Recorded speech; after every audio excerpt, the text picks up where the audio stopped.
राधे राधे। जय श्री कृष्णा। रेणु पाठक चैनल में आपका स्वागत है। आज आप सुनेंगे अध्याय 16 और कृष्ण चालीसा। सुनिए आज का महात्म्य। भगवान श्री नारायण कहते हैं, नारद, एक दिन बलराम सहित माधव खा पीकर चंदन आदि से चर्चित होकर ग्वाल बालों के साथ वृंदावन में गए। वहां भगवान कौतूहलवश उन ग्वाल बालों के साथ खेल कूद करने लगे। इधर ग्वाल बालों का मंदोखेल में लगा हुआ था, उधर उन सब की गौवें बहुत दूर निकल गई थी। उस समय लोकनाथ ब्रह्मा जी श्री कृष्ण के प्रभाव को जानने के लिए समस्त गौओं, बछड़ों और ग्वाल बालों को भी चुरा कर ले गए। उनका अभिप्राय जानकर सर्वज्ञ और सर्वश्रेष्ठा योगेंद्र श्री हरि ने योगमाया से पुनः उन सब की सृष्टि कर ली, अर्थात उन सभी के नए रूप को वहां पर सृजन कर लिया। उन्होंने बहुत सारी गौवें, बछड़े और ग्वाल बालों की नई सृष्टि कर ली। अब दिन भर गौवें चराकर खेल कूद में मन लगाने वाले श्री कृष्ण शाम को बलराम और ग्वाल बालों के साथ घर चले गए। इस प्रकार 1 वर्ष तक भगवान ने ऐसे ही किया। उधर जो असली गौवें, बछड़े और ग्वाल बाल थे वो तो ब्रह्मा जी ने अपहरण करके अपने पास रखे हुए थे। भगवान कृष्ण ने सोचा कि रखो ब्रह्मा जी, कब तक आप इन सबको रखोगे। तो अब वे प्रतिदिन 1 वर्ष तक गौवों, ग्वाल बालों और बलराम जी के साथ यमुना तट पर आते, शाम के समय सभी के साथ अपने घर को लौट जाया करते। भगवान के इस प्रभाव को जानकर अब ब्रह्मा जी का जो मस्तक था वो भी लज्जा से झुक गया। उन्होंने सोचा कि ये मैंने क्या कर डाला। वे भांडीर वट के नीचे जहां पर श्री कृष्ण बैठे हुए थे वहां पर आए। उन्होंने ग्वाल बालों से घिरे हुए श्री कृष्ण को वहां देखा तो उनकी जो छटा हो रही थी, अब उसका भी ध्यान पूर्वक आप चिंतन कीजिए, मनन कीजिए। ग्वाल बालों के साथ घिरे हुए श्री कृष्ण को जब ब्रह्मा जी ने वहां देखा तो मानो नक्षत्रों के साथ पूर्णिमा के चंद्रदेव प्रकाशित हो रहे हो। गोविंद रत्नमय सिंहासन पर बैठे हुए थे और बड़े मंद मंद मुस्कुराहट से उनका मुख सुशोभित हो रहा था। उनके श्री अंगों में पीतांबर शोभित हो रहा था। ब्रह्म तेज से वे प्रकाशमान थे। उनकी बाहों में रत्नों के बने हुए बाजूबंद, कलाई में रत्नों के कंगन और पैरों में रत्न में मंजीर शोभा दे रहे थे। 2 रत्न निर्मित कुंडलों की प्रभा से उनके गंड स्थल अत्यंत उद्दीप्त हो रहे थे। श्याम सुंदर का श्री विग्रह करोड़ों कंदर्पों की लावण्य लीला का धाम था। वे मन को मोह लेते थे। उनके श्री अंग चंदन, अगरू, कस्तूरी और कुमकुम से चर्चित थे और पारिजात पुष्पों की माला उन्होंने धारण कर रखी थी। उनकी अंग कांति नूतन जलधर की श्याम शोभा को भी लज्जित कर रही। मस्तक पर सदा की तरह मोरपंख का मुकुट विराजमान था और उसमें मालती की मालाओं का संयोग बड़ा मनोहर, बड़ा सुंदर जान पड़ता था। उन परिपूर्णतम शांत स्वरूप परमेश्वर राधा कांत को देखकर श्री ब्रह्मा जी ने अत्यंत विस्मित होकर उन्हें प्रणाम किया। अब वे बार बार उन्हें देखने लगे और उन्हें बार बार ही प्रणाम करने लगे। उन्होंने अपने हृदय कमल में जिस रूप को देखा था वही उन्हें बाहर भी, ठीक उनके सामने भी दिखाई दिया। जो मूर्ति सामने थी वही पीछे और अगल बगल में भी दिखाई देने लगी। मुने वो जहां जहां देखते वहीं वहीं पर भगवान श्री कृष्ण उन्हें नजर आने लगे। मुने वहां वृंदावन में सब कुछ श्री कृष्ण के तुल्य देखकर जगत गुरु ब्रह्मा जी उसी रूप का ध्यान करते वहीं बैठ गए। गौवें, बछड़े, बालक, लता, गुल्म और विरोध आदि सारा वृंदावन ब्रह्मा जी को श्याम सुंदर के ही रूप में दिखाई देने लगा। ये परम आश्चर्य देखकर ब्रह्मा जी ने फिर ध्यान लगाया। अब उन्हें सारी त्रिलोकी श्री कृष्ण के सिवा और कुछ भी नहीं दिखाई दी। कहाँ गए वृक्ष, कहाँ है पर्वत, कहाँ गई पृथ्वी, कहाँ है समुद्र। अरे कहाँ देवता, कहाँ गंधर्व, कहाँ मुनींद्र और कहाँ मानव, कहाँ आत्मा, कहाँ जगत का बीज और कहाँ स्वर्ग और कहाँ कौवे हैं। श्री हरि अर्थात श्री कृष्ण की माया से ब्रह्मा जी ने सब कुछ अपनी आंखों से देखा और सबको कृष्णमय ही पाया। जहां देखो वहां सिर्फ कृष्ण ही कृष्ण नजर आ रहे थे। कहाँ जगदीश्वर श्री कृष्ण और कहाँ माया की विभूतियां। सबको कृष्णमय देखकर ब्रह्मा जी कुछ भी बोलने में असमर्थ हो गए। अब किसकी स्तुति करूं, क्या करूं, कैसे करूं। इस प्रकार मन ही मन विचार करके जगत धाता ब्रह्मा जी वहीं बैठकर जप करने को तत्पर हो गए। उन्होंने सुख पूर्वक योगासन लगाकर दोनों हाथ जोड़ लिए। उनके सारे अंग पुलकित हो गए। नेत्रों से प्रेम की अश्रुधारा बहने लगी और वे अत्यंत दीन के समान हो गए। फिर उन्होंने अपनी 6 नारियों अर्थात ईडा, सुषुम्ना, मध्या, पिंगला, नलिनी और धुरा, इन 6 नारियों को प्रयत्न पूर्वक योग के द्वारा निबद्ध कर लिया, एकाग्र कर लिया। फिर वे अपने शरीर को, अपने मन को, अपनी सभी इंद्रियों को एकाग्र करके निष्पन्द अर्थात निश्चल हो गए।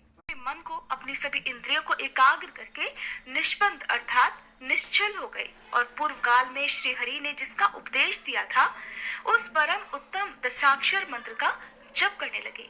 मुने श्री कृष्ण के चरण कमलों का ध्यान करते हुए एक मुहूर्त तक जप करने के बाद ब्रह्मा जी ने अपने हृदय कमल में उनके सर्व तेजों में स्वरूप को देखा। उस तेज के भीतर अत्यंत मनोरम रूप था। 2 भुजाएं, हाथ में मुरली और पीतांबर भूषित श्रीअंग, कानों के मूल भाग में पहने गए मछली के आकार के कुंडल अपनी उज्जवल आभा बिखेर रहे थे। प्रसन्न मुखारविंद पर मंद मंद हंसी की छटा छा रही थी। भगवान भक्त पर कृपा करने के लिए बड़े कातर जान पड़ते थे। ब्रह्मा जी ने ब्रह्मरंध्र में जिस रूप को देखा और हृदय कमल में जिसकी झांकी की थी वही रूप बाहर भी दिखाई दिया। वह परम आश्चर्य देखकर उन्होंने उन परमेश्वर की स्तुति की। मुने, पूर्व काल में एकार्णव के जल में शयन करने वाले श्री हरि ने ब्रह्मा जी को जिस स्तोत्र का उपदेश दिया था उसी के द्वारा विधाता ने भक्ति भाव से मस्तक झुकाकर उन परमेश्वर का विधिवत स्तवन किया।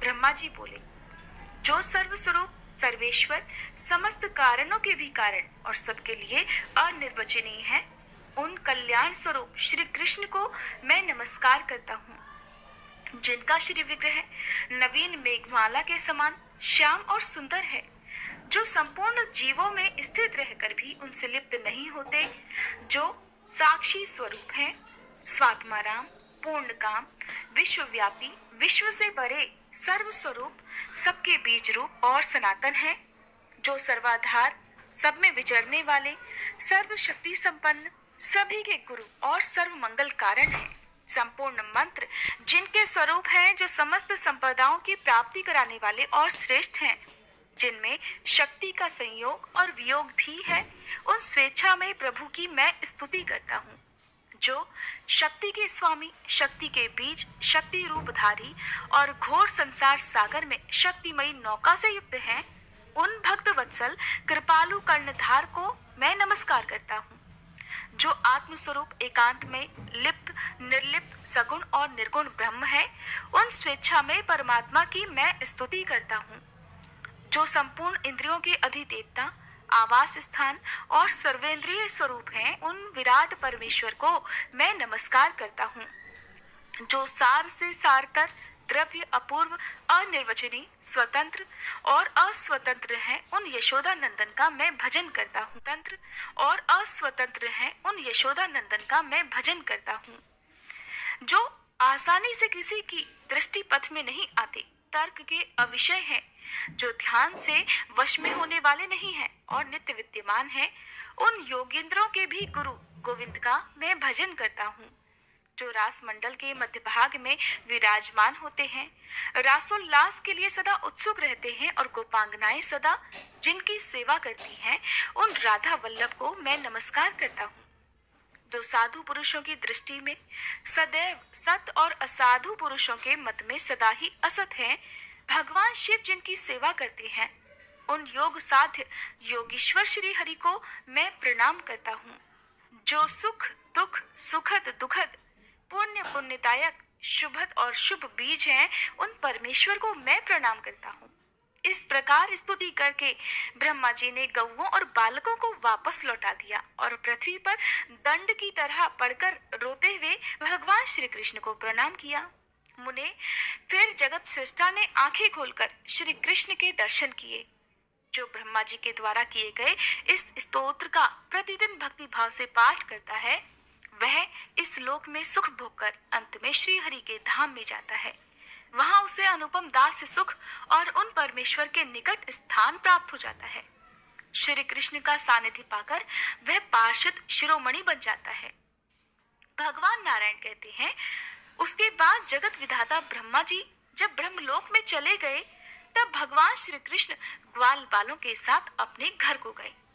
उस दिन गौओं, बछड़ों और ग्वाल वालों ने 1 वर्ष के बाद अपने घर पर पदार्पण किया था, अपने घर पर वापस लौट कर आए थे। किंतु श्री कृष्ण की माया से उन सब ने उस 1 वर्ष के अंतर को 1 दिन का ही अंतर समझा। गोप और गोपियां उस समय कुछ भी अनुमान नहीं लगा सकी कि उनके साथ क्या हुआ। पहले के माया रचित अर्थात भगवान कृष्ण ने जिन्हें माया से रचा हुआ था, उन बालकों में और आज के वास्तविक बालकों में उन्हें कोई भी अंतर नहीं जान पड़ा। योगी के लिए क्या तो नया और क्या पुराना, सारा जगत कृत्रिम ही है। इस प्रकार श्री कृष्ण का ये सारा शुभ चरित्र कहा गया।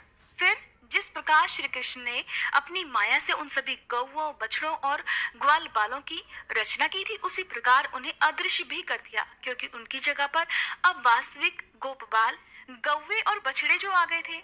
भगवान नारायण कहते हैं, मुने एक दिन आनंद युक्त नंद ने ब्रिज में इंद्र यज्ञ की तैयारी करके सब और ढिंडोरा पिटवाया।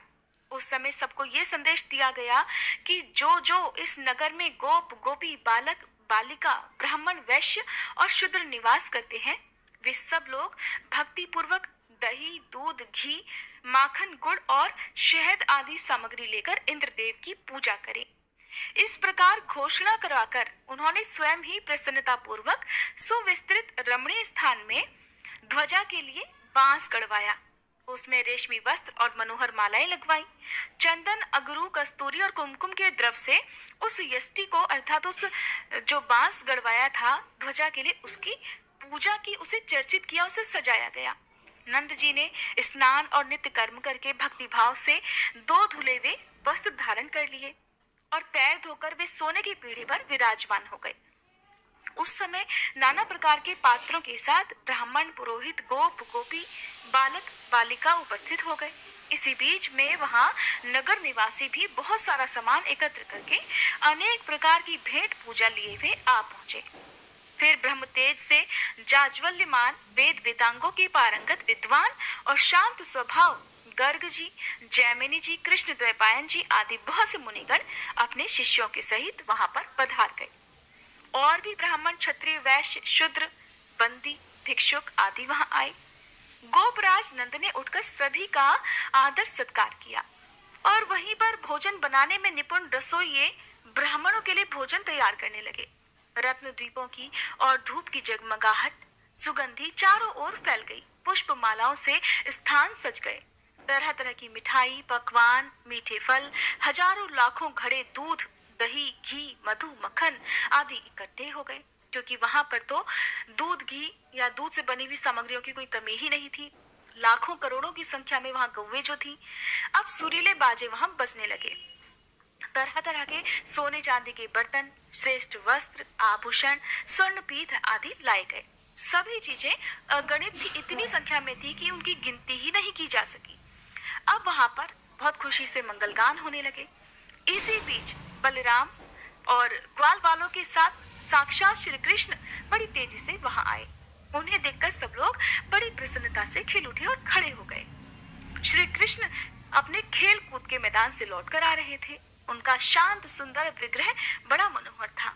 अब जगदीश्वर श्री कृष्ण उन सभी के बीच में रत्नमय सिंहासन पर बैठे, मानो शरद काल के चंद्रमा तारा मंडल के बीच में भासमान हो रहे हो।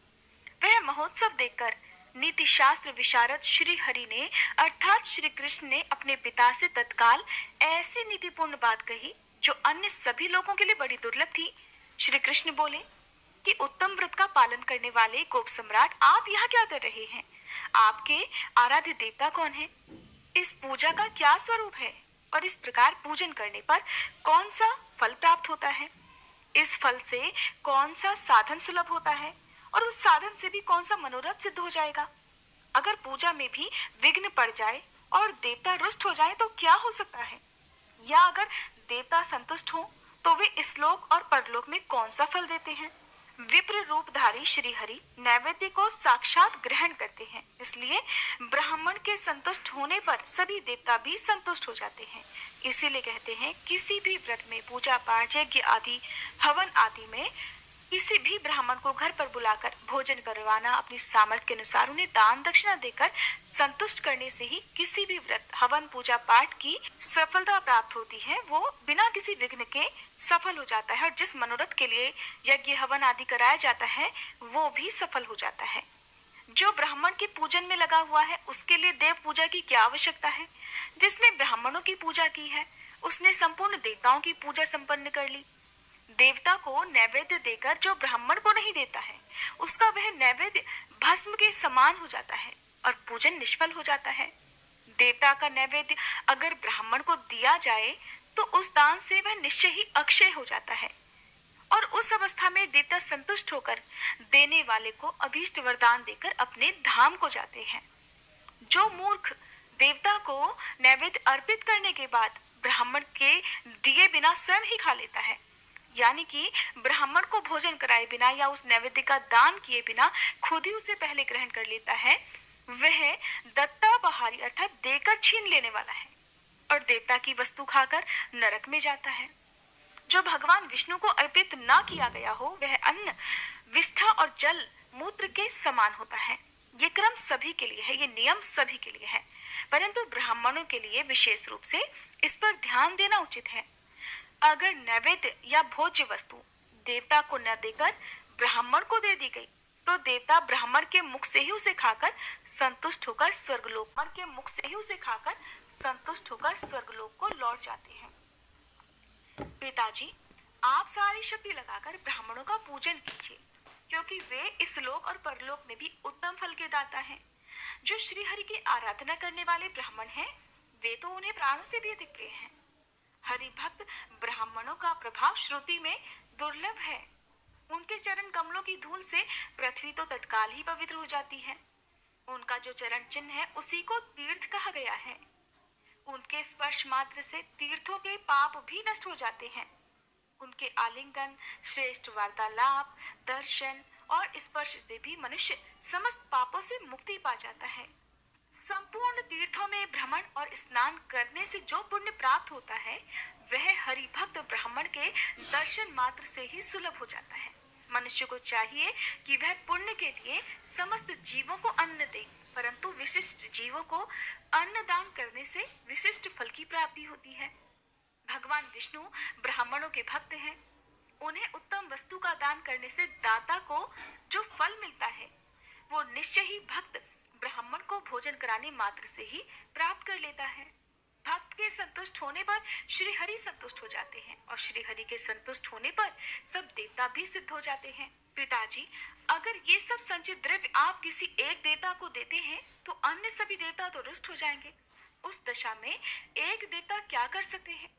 मेरा तो ये मानना है कि ये जितनी वस्तुएं यहाँ पर प्रस्तुत हैं उनका आधा भाग आप श्री गोवर्धन देव को दे दीजिए।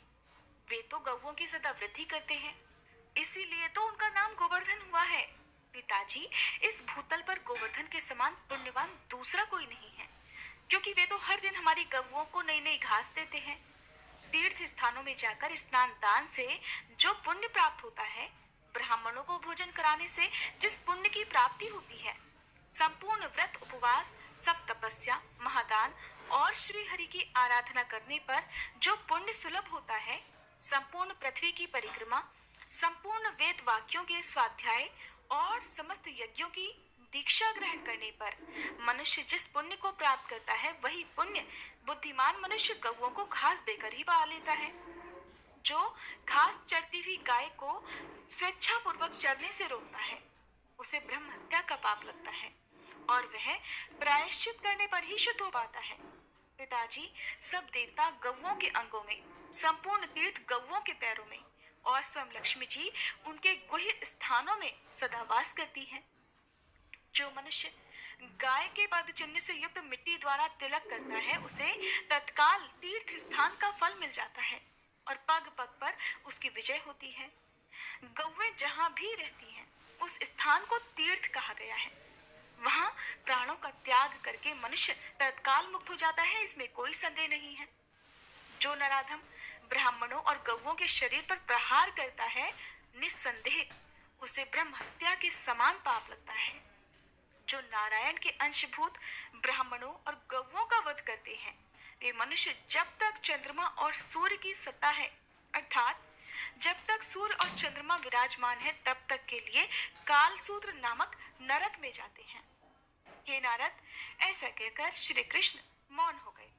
तब आनंद युक्त नंद ने मुस्कुराते हुए उनसे कहा कि बेटा, ये तो महात्मा महेंद्र की पूजा है, जो पूर्व परंपरा से चली आ रही है, और ये सुवृष्टि का साधन है, और इससे सभी प्रकार के मनोहर शस्यों की उत्पत्ति ही साध्य है। इसीलिए ब्रजवासी लोग बहुत पहले से, कई पीढ़ियों से लगातार महेंद्र की पूजा करते चले आ रहे हैं, और ये महान उत्सव वर्ष के अंत में होता है। विघ्न बाधाओं की निवृत्ति और कल्याण की प्राप्ति ही इसका उद्देश्य है। नंद जी की ये बात सुनकर बलराम सहित श्री कृष्ण जोर जोर से हंसने लगे और बड़ी प्रसन्नता से अपने पिता से इस प्रकार बोले। भगवान श्री कृष्ण ने अपने पिता से जो कुछ भी कहा और उसके बाद जो हुआ, उसका वर्णन आप अगले अध्याय में सुनेंगे। आप सुनिए श्री कृष्ण चालीसा पाठ। शोभित कर मधुर नील जलद तन श्याम, अरुण अधर जनु बिंबा फल नयन कमल अभिराम, पूर्ण इंद्र अरविंद मुख पीतांबर शुभ साज, जय मनमोहन मदन छवि कृष्ण चंद्र महाराज, जय यदुनंदन जय जगवंदन, जय वसुदेव देवकी नंदन, जय यशोदासुत नंद दुलारे, जय प्रभु भक्तन के धृग तारे, जय नट नागर नाग नथैया, कृष्ण कन्हैया धेनु चरैया, पुनि नख पर प्रभु गिरवर धारो, आओ दीनन कष्ट निवारो, वंशी मधुर अधर धरि तेरी, होवे पूर्ण मनोरथ मेरो, आओ हरि पुनि माखन चाखो, आज लाज भारत की राखो, गोल कपोल चिबुक अरुणारे, मृदु मुस्कान मोहिनी डारे, रंजित राजीव नयन विशाला, मोर मुकुट वैजंती माला, कुंडल श्रवण पीत पट आछे, कटी किंकणी काछन काछे, नील जलज सुंदर तन सोहे, छवि लखि सुर नर मुनि मन मोहे, मस्तक तिलक अलक घुंघराले, आओ कृष्ण बांसुरी वाले, करी पय पान पूत नहीं तार्यो, अका बका कागा सुर मार्यो, मधुवन जलत अग्नि जब ज्वाला, भय शीतल लखित ही नंद लाला, सुरपति जब ब्रज चढ़ियो रिसाई, मसूर धार वारी वर्षाई, लगत लगत ब्रज चहन बहायो, गोवर्धन नख धारी बचायो, लखिय सुदा मन भ्रम अधिकाई, मुख मह 14 भुवन दिखाई, दुष्ट कंस अति उधम मचायो, कोटि कमल जब फूल मंगायो, नाथी काली यही तब तुम लीन्हे, चरण चिन्ह दे निर्भय कीन्हे, करी गोपिन संग रास विलासा, सबकी पूरन करी अभिलाषा, केतिक महा असुर संहार्यो, कंस ही केस पकड़ दे मार्यो, मात पिता की बंदी छुड़ाई, उगर सेन कह राज दिलाई, मही से मृतक छह सुत लायो, मातु देव की शोक मिटायो, भौमासुर मुर दैत्य संहारो, लाए शत दश सहस कुमारो, दे भी नहीं तृण चीर संहारा, जरा सिंधु राक्षस कह मारा, असुर बकासुर आदिक मार्यो, भक्तन के तब कष्ट निवार्यो, दीन सुदामा के दुख टार्यो, तंदुल 3 मूठ मुख डार्यो, प्रेम के साग विदुर घर मांगे, दुर्योधन के मेवा त्यागे, लखी प्रेम की महिमा भारी, ऐसे श्याम दीन हितकारी, भारत के पारथ रथ हाके, लिए चक्र कर नहीं बल ताके, निज गीता के ज्ञान सुनाए, भक्तन हृदय सुधा वर्षाए। मीरा थी ऐसी मत वाली, विष पी गई बजा कर ताली। राना भेजा सांप पिटारी, शालिग्राम बने बनवारी। निज माया तुम विधि ही दिखायो, उरते संशय सकल मिटायो। तब शत निंदा करि तत्काला, जीवन मुक्त भयो शिशुपाला। जब ही द्रौपदी टेर लगाई, दीनानाथ लाज अब जाई। तुरत ही वसन बने नंद लाला, बढ़े चीर भय अरि मुँह काला। असनाथ के नाथ कन्हैया, डूबत भंवर बचावत नैया। सुंदर दास आस उरधारी, दया दृष्टि की जय बनवारी। नाथ सकल मम कुमति निवारो, क्षमहु बेगी अपराध हमारो। खोलो पट अब दर्शन दीजे, बोलो कृष्ण कन्हैया की जय। बोलो कृष्ण कन्हैया की जय, बोलो कृष्ण कन्हैया की जय। ये चालीसा कृष्ण का पाठ करे उरधारी, अष्ट सिद्धि नवनिधि फल लहे पदार्थ चारी। बोलो श्री कृष्ण भगवान की जय।